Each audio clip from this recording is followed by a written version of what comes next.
I have a friend who is always so conscious of time. He's always at least 30 minutes early to a meeting. And he's very strict with schedules and deadlines. Now, generally this is good. Everybody should respect meeting times. We hate people who come in late. And of course, deadlines should always be observed because otherwise there will be a breakdown in how people implement projects.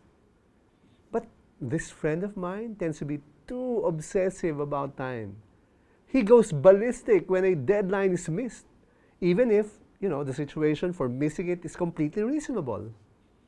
He can be very difficult to work with as a boss and an irritating partner to work with. He's always rushing. He feels he never has enough time for the things he really wants to do.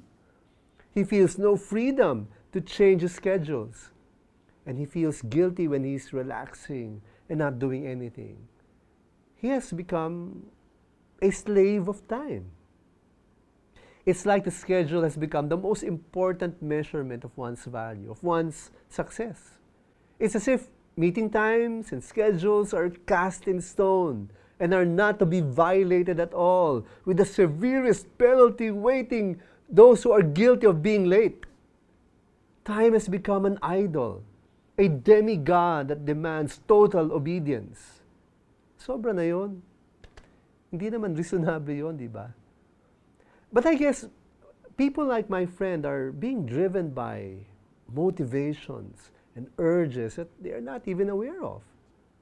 Perhaps what sparked this was something that happened to them as a child. Experts tell us that we are often driven by inner voices, stories, and messages that are running in our minds that we've come to embrace as true. Perhaps people like my friend were held to strict observance of time by their parents. They were supposed to wake up strictly at 5 a.m., prepare for school by 5:30, out of the house, on their way to school by 6 a.m. Siguro napalo for being late. They probably got humiliated at home when they failed to graduate on time. Laging nasisermon na ng, time is gold. Wasting time is wasting money. These things pile up in our heads. And they may have come to believe that there is nothing more important than time. Now, time is important, of course. We're not arguing with that. But the truth is, we must be willing to wait on the timing and the plans of the Lord for the most important things in life.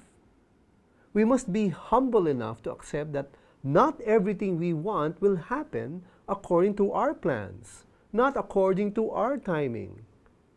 Ultimately, it is God who sets the times for everything. The book of Proverbs tells us that the heart of man plans his way, but the Lord establishes his steps. We need to learn to relax a bit about our strictness on time. Come to meetings on time, yes.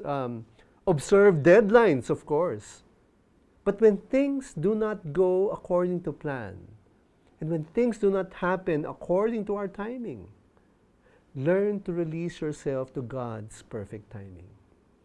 When we are no longer in control of time, we leave everything in the hands of God. As we learn to rely on God to set our time and establish our plans, always keep in mind, faith matters.